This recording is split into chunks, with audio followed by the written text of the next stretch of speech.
Thank you. Appreciate it.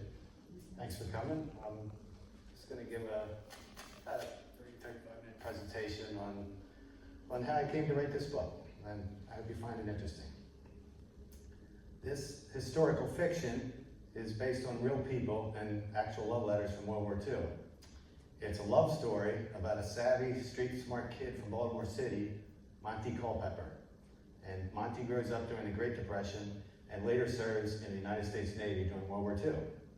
He falls in love with the most beautiful and popular girl in the 10th Ward of Baltimore City, Lucille Flanagan. He campaigns to become her exclusive boyfriend, but his jealousy nearly undermines their relationship.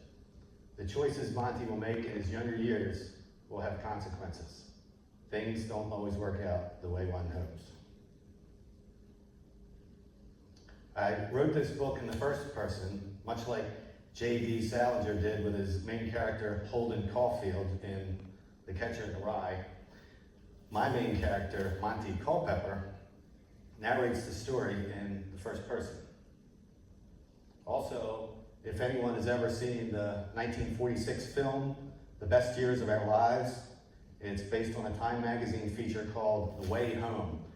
And they might recognize similarities between Monty's struggles returning to civilian life after the war and trying to find his place. The story in my book begins on December 7th, 1941, but not at Pearl Harbor. It starts on the streets of Baltimore City with Monty Culpepper and his friends. I chose Baltimore City as the setting because it was where both my parents grew up during the Depression and World War II.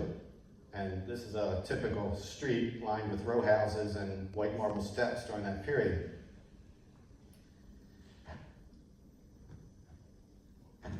This photo shows the row houses on 613 and 615 Middle Street, where Lucille Flanagan lived in the story. These row houses have since been torn down, but I was happy to bring that area back to life in the book.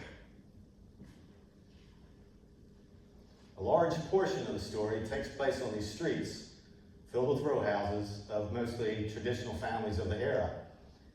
In the case of one of the main characters, Lucille Flanagan, her immediate and extended family lived in the two row houses on Biddle Street. In both Monty's and Lucille's case, one grandparent of Lucille's and both of Monty's grandparents lived with them when Monty and Lucille were children. My story is one of historical fiction, and I think the book captures the era very well, particularly the language. The vernacular was far different than today. For instance, many people referred to a $5 bill as a fin. The editor at Blossom Spring Publishing, my book publisher, had never heard of that. Also, of course, the use of gay and grand were often used to describe a fun time. Nowadays, of course, people would just be confused if these words were used. Monty and his friends were probably different in many ways than the kids of today, but also probably the same in many ways too. Monty and Lucille lived during what many refer to as the good old days, although these good old days were the Great Depression and World War II. Actually, Monty and his friends did many of the same things that kids have always done. They attended school, hung out, played sports, went dancing, attended the movies, listened to music, drank, smoked, cursed, and more importantly to this story, pursued girls. My inspiration for writing this book stemmed from my parents' love letters from World War II. I don't want to talk too much about the love letters so as to not to give the story away. I'll just say that I was intrigued with the story the letters revealed. I've always had a fascination with World War II. I love that period of history, maybe because of the patriotism and the national unity in fighting to end the war, or maybe because my parents were part of what's been called the greatest generation. I love looking at my parents' photos from that time, listening to big band music and singers such as Bing Crosby or Frank Sinatra, watching old movies from the era, seeing the cars, the styles, and everything about that period of time. I grew up listening to my father's stories, many of which involved his youth during the Depression and then his service during World War II. I incorporated many things he told me into the book, although I inserted many of my own experiences into the book too for the character. I mean, the book is fiction. I was not alive during most of the time frame of the story, and much of it comes from my own imagination. For instance, I wrote about how Monty's parents met. I based this on my father telling me that his father was in the Navy in World War I and met my father's mother in Inverness, Scotland, where he was stationed. Here's a photo of my grandfather in World War I aboard ship. He is standing on the far left. Through my own research in my grandfather's military records, I found his exact assignment and where he was stationed. The records here indicate that he was a mine inspector at the mine assembly shops at Naval Base 18 in Europe, and he was stationed there in 1918 and 1919. Then about 20 years ago, while visiting distant cousins in Scotland, a friend of one of my cousins explained to me that the U.S. Navy planted mines in the Cromarty Firth, north of Inverness, to keep German ships out, and then dismantled them after the war. I knew nothing of exactly how they met. And then my sister read my book, and she began telling her kids the details of how they met on High Street in downtown Inverness, as I described in the book. I had to stop her and remind her that that was fiction. I didn't know anything at all regarding exact details of how they met. I just made it up.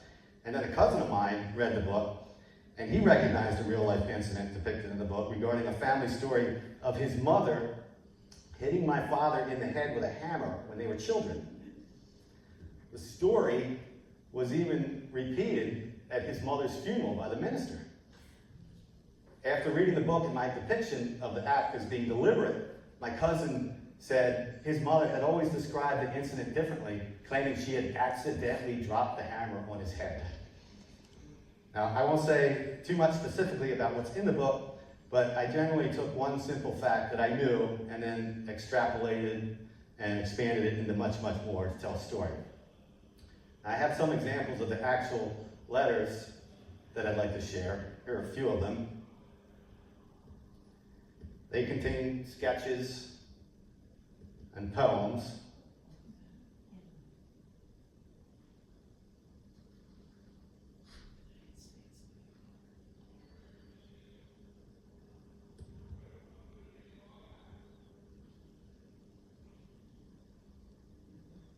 My father was somewhat of an artist. There's more poems. And then this one, as you can see up on the top left, it's approved by the censor. And then many of the letters had abbreviations and secret codes. For example, a letter might contain SWABK, which meant sealed with a big kiss. Some of them I had to edit or delete because they made sense to me, but others I left in. This letter shows a chemistry reference on the 6th line. And I couldn't decipher it, but I left it in. It also had a long abbreviation on the 7th line, which was deciphered as he was writing, or at least he guessed. And he guessed, written with all priority, sealed with a kiss I love, the sailor with good taste, and I do mean you. And then other letters, such as this letter, I just had to edit, because I had no idea what taboo might mean as referenced here at the end of this 3rd paragraph. And this is the poster that the publishers used to market the book. And it displays one of the letters in the background, but it's not the actual letter. But I really like their poster. You can see the background of the poster contains a letter. The actual letter is to the right. I had thought of suggesting putting a letter on the cover. I had originally asked if I could put this photo on the cover, as I believed it captured the entire essence of the story, but the publisher said they couldn't use an old photograph due to the graininess of it, so I didn't even offer using a picture of one of the worn-out 80-year-old letters. It hadn't occurred to me that they could have just constructed a letter as they did on the poster. But this photo of the two couples out on a date at the Club Charles in Baltimore City was taken around 1943. The publisher did put it at the end of the book. Club Charles is still in business today. And I only knew it was Club Charles because I zoomed in on the bill on the table and I revealed the name of the club. Now, the two men are in uniform, one a Marine, the other a sailor, with their dates. The picture is misleading because if you look at whose arms are around each other, you would assume that was their date. However, this was not the case. The couple in the middle were together, and the two on the outside of the picture were a couple. The character, Lucille Flanagan, was actively dating other servicemen, while Monty was trying to become her exclusive boyfriend. Now, Lucille was active in the USA, dancing with other servicemen on a weekly basis, and generally having a good time, while Monty was serving in the Navy and eventually on a ship, the USS Detroit.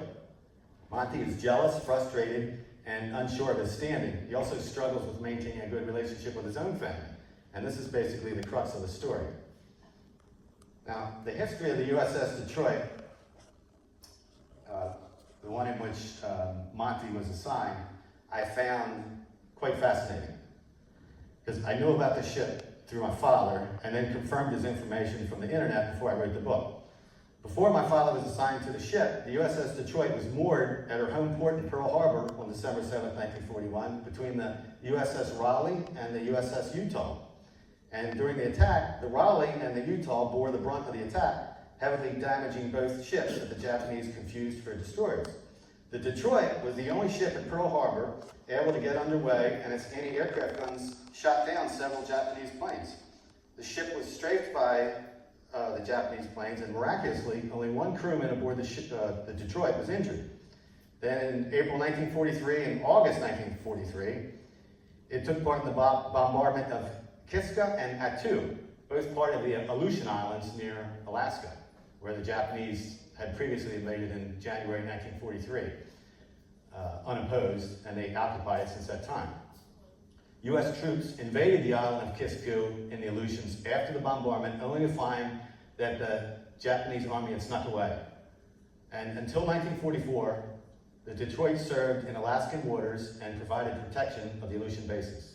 At the end of the war, the USS Detroit entered Tokyo Bay on September 1st, 1945. The Detroit was one of only two ships present at both the Japanese attack on Pearl Harbor on December 7th, 1941, and the signing of the Japanese surrender in Tokyo Bay. The other ship was the USS West Virginia. The Detroit left Tokyo Bay on October 15th and for the United States with returning servicemen on board, and then it was decommissioned at Philadelphia on January 11th, 1946, and sold for scrap on February 27th. Now, I incorporated historical information into the story that I personally found fascinating. For instance, I learned that the USS Colorado was the only ship in the Pacific Fleet which was not at Pearl Harbor on December 7, 1941. It was undergoing an overhaul at the Puget Sound Navy Yard at Bremerton, Washington at the time of the attack, and was later refitted with new guns. Now, some of the information I used in the book, however, was literally out of the mouth of my father. In 1988, I interviewed my father and mother about World War II and recorded it on a cassette tape. The reason for this was because my wife, a former U.S. history teacher, was preparing lessons on World War II for her class and planning stations in the classroom, one of which involved listening to experiences of a sailor during the war and another about life at home for a civilian during the war. And here's a snippet of the interview. If you fell asleep when you watched? Oh, they said you would be shot, but I fell asleep several times. Standing up. One time there was 20 millimeter cannon machine guns and an incline bulletproof shield. And it was a perfect incline. It was about 30 degrees off of vertical. And you just lean back there. I mean, well, you didn't get much sleep, so you go to sleep. Of course, you had the helmet on and all this gear. It's pitch black, yeah. It's pitch black. And the ship is rolling and rocking. Of course, if it's moonlight, you can see. But I often fell asleep there. But they would come, you had midnight rations. If you had what was called the midnight watch, from midnight to 4, they'd send somebody to the galley to get a hot loaf of bread, just baked, and a can of Spam. And I love Spam. And I also was the official sandwich maker, because, see, we had 5 guys, and I could make 10 sandwiches out of a can of Spam and a loaf of bread, which means I had to cut the bread, slice it, 20 slices, and then slice the ham. I mean the steak. So that broke up the ice. Oh, now the first night I was on watch. This is funny. The supervisor of the watch was a third class. The uniform shows a third class quartermaster. This was a third class Sigma. He liked me immediately. And he said, Ed, you can go down early. You can go down 3:30. Just wake up these 5 guys that are going to replace us. Now here I am, 17 or 18 by now. And they're spread all over this ship. But he told me all these compartments they were in. Now the reason they were spread all over the ship, in case you were torpedoed, and we all slept in the same place, say all the signalmen and radiomen, they killed the whole communications division. So that's why they put radiomen and signalmen, all the different rates in different places.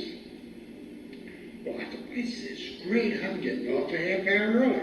I go down there and wake up these guys. Oh, now they told me, the way you wake up somebody, oh, incidentally, everybody smoked. Now, there's 3 tiers, these decks. I mean, these bunks. It's about 18 inches between them. I had a terrible time finding all these guys. But the thing was, you lit a cigarette, you shook them up, woke them up, and as soon as they woke up, you said, oh, you put the cigarette in their mouth, and you said, you better get up now, you're smoking. No, it was fine. I woke up 4 guys. Then I woke up this guy I'd seen around. Oh, the toughest guy I ever saw in my life. Really, muscles all over him. And I'm shaking him lightly. Come on, get up, get up. It's 25 or 4. I'm shaking him, and guy is rumbling and growling. I let his cigarette put his hand. Oh, you got a cigarette in the mouth now? Are you awake or what? No, wrong. And the guy growled anyhow. I left him. Went after where my bunk was. I went to sleep. Well, the next day, I'd forgotten all about that. The next day, this guy grabbed me down at the chow. Really? Lifted him right off my feet. Told me to wake him up harder. That he caught a lot of hell because they had to go send somebody down there to get him, and he fell back asleep. I said, how about the cigarette? How about the cigarette? So I went out. He really gave me hell. So the next time I had him watch, they sent me down. I kicked him, did everything to him. He came out of that bunk and looked at me on the deck again. Well, needless to say, I told the supervisor, watch, I don't want that job anymore. I said, but you get off of it. I don't care. I don't want it anymore. Was there ever an occasion where you had fallen asleep and a supervisor of the watch walked by? An officer came up one night. Steam was on. And I heard this faraway voice saying, are you awake? Are you awake? Or are you asleep? Are you asleep? I opened my eyes and the guy was nose to nose with me. I said, are you sleeping? I said, no, of course I'm not sleeping. I'm answering your question. He could have been there for 3 days. I don't know. And then he was the one that told me, you realize you could be shot. But guys all fell asleep. Because you didn't have any time to sleep. That just gives you an example of life on the ship. And a lot of that I thought was very humorous. I used a lot of it word for word in the book. So I love the part where, you know, he describes the big guy had to wake up, grabbing him by the shirt and lifting him up off his feet, because he was about, I'm about the same size as my father was, so I can just imagine some big fella, you know, lifting you up, getting mad at you. But anyway, I'll continue. When Blossom Springs Publishing, when they were editing my book, they advised that no profanity was allowed. Now, this was a surprise to me, given that although the book was not exactly laced with profanity, it did contain foul words. After all, the book is about a sailor during World War II. I'm sure everybody's heard the term, he cusses like a sailor. In fact, World War II was when, when the F word became very common in everyday conversation. And I love this picture of the sailors because, these guys look, they got the cigarettes hanging out their mouth. They look like a bunch of guys that probably did a lot of cussing. So, I'm sure if anyone has ever seen the Ken Burns documentary on PBS about World War II, he covered the prominence of the F word during the war among members of all branches of the military, not just the Navy.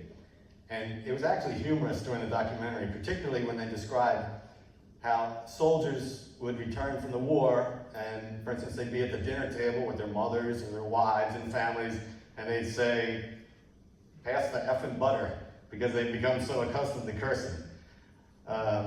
The soldiers in World War II actually invented acronyms with the F word to describe military operations and situations they were in. I don't know if you've all heard of this, FUBAR. The term FUBAR became very popular, and it stood for fouled up, beyond all recognition, to put it nicely, and SNAFU, which stood for situation normal, all fouled up. Now, I had numerous cuss words throughout my book, but I only used the F word 4 times, I counted. But, I didn't want to argue with the publisher, so, I could have argued to Blossom Springs that it was historically accurate to use the F word, and they oddly didn't even mention all the other profanity I used, but they apparently had an aversion to the F word. In one of the instances, I had actually made an error when I used the term cluster F word, if you've heard that. This was an anachronism anyway, I determined later after looking it up, because this term came about during the Vietnam War, not World War II. In fact, my colleagues in the FBI and law enforcement in general, they often use this term to describe, large law enforcement operations that seem to be disorganized. So I changed, cluster to complete chaos. And then in another instance where Monty had said, I couldn't effing believe it, I just changed it to, I could hardly believe it.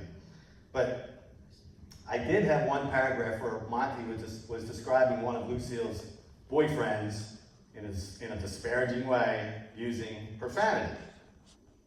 And it read, originally, quote, "Talking to Lou made my entire night, except for the fact that she had a date. I had to accept the reality that Lou was dating other fellas, no matter how distasteful it was to me. F that a-hole Jerry. I still felt fortunate to have caught her at home on a Friday night. I love that girl so much. I wrote Lou a very nice letter a couple of days later, void of any bitterness or resentment towards that, Jerry," unquote. So I had to change it, and I changed it to hell with that a-hole Jerry. I still felt fortunate to have caught her at home on a Friday night. I love that girl so much. I wrote Lou a very nice letter a couple of days later, void of any bitterness or resentment toward that no good SOB Jerry. So that's how I cleaned it up. Now, I really enjoy writing historical fiction because I love writing about real people and imagining their lives in a bygone era. And I personally enjoy transporting myself back in time to create a compelling story, and my hope is that the reader will also be transported to a different era while completely engaged with the characters. And my hope is that the reader will not only be entertained by this often amusing love story, but they will gain insight into a sailor's service during World War II, life on the home front, and life in general during that time. And I hope the reader will appreciate the choices a person makes in life and how those choices have a lasting impact. And I don't need to tell you that, how people need to know the importance of balance when making decisions. Now, this is my 3rd book. My first book was another novel of historical fiction, Larsh. And it was about my 5 times great-grandfather, who was a fur trader in the 1700s, and was based on my lifelong research into my family history. And then my second book was about my experiences in the FBI, called The FBI, They Eat Their Young. Whoops, there it is. And the title refers to an old joke in the FBI, and I think I told, was it Ruth or Annette? It was Ruth, yeah. She had asked, and what's the difference between sharks and FBI management? Well, sharks don't eat their young. And, meaning that FBI executive management, they can get kind of nasty. So, I worked for the FBI for almost 28 years and developed my writing skills there. I had to write down nearly everything I did, which I generally enjoyed. Most agents hated the paperwork, but I liked documenting everything I did. Part of it was wanting my supervisors to know all the hard work I did, but I also liked telling a story. I self-published the first 2 books on CreateSpace on Amazon. I edited the books with the help of my wife Cindy and my daughter Mary, who was a journalism major, and I created the covers with the help of my wife Cindy, who's an artist. Now, I never even tried to get the first 2 books published, believing that no publisher would be, interested in me, nobody. But I sent my 3rd book to numerous publishers and signed a contract. Actually, it's been 2 years ago. It was April 12th, 2022. It was an independent publisher by the name of Whitebird Publications out of Austin, Texas, and it was owned by a lady named Evelyn Cush. So I submitted my manuscript for their editing process, but I never heard anything back. So I tried calling Evelyn and emailed her regarding the status of the edit. I got no response. I thought she was, just ghosting me for some reason. Then in July of 2022, my daughter Googled her and found her obituary, sadly. She had suddenly died of a heart attack on May 6th at the age of 67. Then we found posts on the Whitebird Publications Facebook page regarding her death, and there was like 1 million questions from the authors regarding the status of, all their already published books.